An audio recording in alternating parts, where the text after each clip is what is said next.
Good morning. Friday, 7:10. Shawn Gumataotao in the KUM News Zoom room. Glenn, I wanted to ask before we let you go, Sure.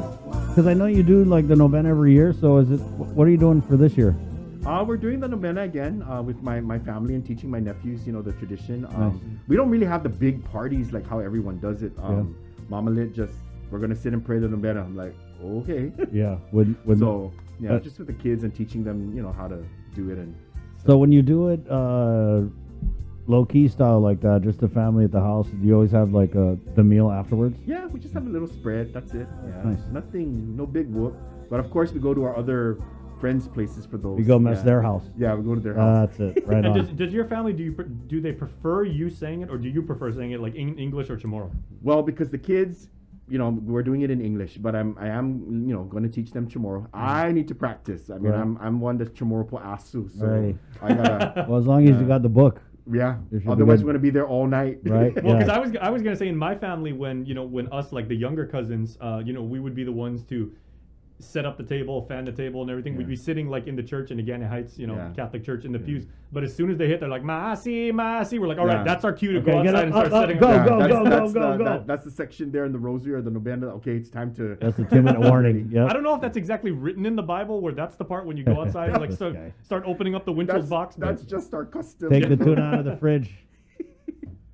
Get the potato salad out. Yeah. Uh, It's like T-minus 3 minutes until they come outside. Start putting the soup in the cups. How Uh, fast do you say the rosary? Because I've actually been in a couple of your live stream He's rosaries. a pretty quick one. So Yeah. according to my 35, I would say. according to my friends and family, about 30 minutes with singing and stuff. But if no singing, 20 minutes. Is that 20. the in record? English. Well, because I want to say the fastest song Guam, and we've talked about this before, is probably Rolanata, right? Roland. Blas. Roland Blas, I'm Right. sorry, yeah, forgive me. He's a relative of mine. He's my Yeah. nephew. Yeah. Bernardo, right? Yeah, from the Bernardo side. But he is fast. Yes. Yep. Yeah, he's fast. It's 7:12. Sean, I wanted to before because I know you got to go too, but you're going on to the NMI. We just talked about the kid vaccinations out there, but I was in this public health press conference yesterday. They do a Thursday thing, Right. and they were saying that they're not really happy with the booster numbers, with the kid vaccine numbers. So I wanted to go back to the messaging, which is it's a conversation that we talk about a lot here. What does public health locally need to do to kind of round that corner and get where they think we need? Because they're saying basically if Omicron's coming, then, oh my God, we got to vaccinate all the kids and everyone's got to get their booster. So how do they kind of turn the corner on that messaging? Because it kind of seems like we might have hit a little bit of a tough spot. Right. I think that, you're hearing it at least once a week through the help of Dr. Ann Pabutsky. You're getting Dr. Bob Leon Guerrero. I think Dr. Bob, who was the doctor for most of my 5 kids, Chris, he's an absolute authority when it comes to things pediatrics. And so I think, over time, we have to look at it as a community and listen to him. Dr. Michael from the Physicians Advisory Group. They're out there encouraging families, encouraging folks. I've heard Dr. Wynn, even on your show too, encouraging parents to go and talk to their physicians. I think that the biggest thing that they are doing is they are doing it. They are getting out the word saying, hey, go do it. But also it's incumbent on parents. And I'm a parent, Chris, you're a parent too. We have to spend that time, understand what it means for our kids. I know Glenn's also teaches in the school system. We as a community need to educate those who may not understand it or may not know and keep getting the word out. I know it's not fast enough, right? I think we all want it to be quick because we want it to be over. But this is going to be around for a while. So as a community, I think we should continue to work with our families, continue to encourage that messaging, and listen to programs like The Link when you're hearing information like what we're talking about relative to school-located vaccinations, for vaccinations for those 5 and 11, those pediatric vaccinations. We have to just hear it, make those decisions, and do what you got to do and protect yourself. And that's the best we can do. If not, wear a mask, continue to socially distance, and wash your hands as best you can. Right. Sean, I think you said something. We all want it to be over, but I wanted to take this over to Glenn. Glenn, what's your take on it? Because my take is that I gave up on it being over because I'm tired of the letdown. So in my mind, I have just accepted that this pandemic and COVID-19, it's just going to be around, and it's just going to be one of those things that we got to get a shot for. I'm just like you. I've accepted it. Let's move forward. We have to learn to adjust and adapt to the changes, the new changes, and continue to just safeguard ourselves, follow what's told to us, the doctors, and listening to their advice, and we just continue life as we know it, one day at a time. That's all I say, one day at a time. Continue life and eat your Hawaiian Delight cake. Right? Yeah. With all the coconut in it. Yes, that's indigenous there, Shawn. Thank you, Shawn. Thanks, guys. You have a great day. You Happy too. holidays. Be safe. Have a good trip. All right. Yeah, well, thanks, man. Okay, right on. Hey, real quick before we let Glenn go, I just want to say big congratulations, because I consider you two, friends, family members. We're part of this wonderful island community, but we are divided, the two of you and I, because as of last night, my Simon Sanchez Sharks are going to be facing your GW Geckos in the girls volleyball championship game next Thursday. So if I happen to send you guys a couple snarky messages or sharky messages, Oh, wow. Okay. And kudos, I got to give a shout out to Rich Tamunda, who's the coach. Rich All Tamunda right, and that's right, Cesar yeah. Mayoyo, the assistant coach. He was part Yes. of our very first volleyball championship team in '88. Well, And Rich Tamunda, of course, like a legendary middle blocker, but we'll see. he's gone back.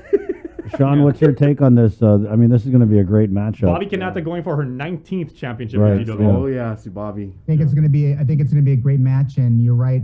The experience against a team that right now is playing some really good volleyball, so it's going to be an awesome final. Okay, but Come on, Shawn, you're a fan of the Raiders, so you got to side with silver and black, man. You got to go with Sanchez. but Shawn, so Hey, we man, have. I'm a happy parent of Notre Dame High School, and I love everything about it.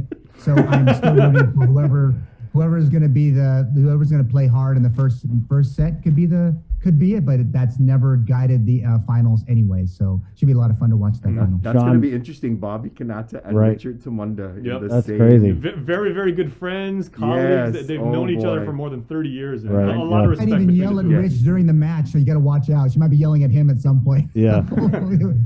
Shawn, I know you said you're a Notre Dame parent, so do I take that to mean that you're going to be rooting for FD in the ISA Boys High School Football Championship game? Against Guam High. Yeah, that's a crazy Well, matchup. you know what? I'm a fan of Notre Dame, but the rivalry still exists in terms of boys sports.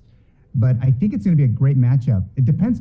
Are they playing? I think they're playing at Guam High, or no? Are they playing at GW? Because that also, it's the field. Wherever they play, it's going to be a good game depending on where they play. If they're playing at Guam High, it's going to be a fast moving football game. A lot of hitting, a lot of running the ball, and I want to see how the Guam High defensive front will go against that FD offense, and see if they can stop them.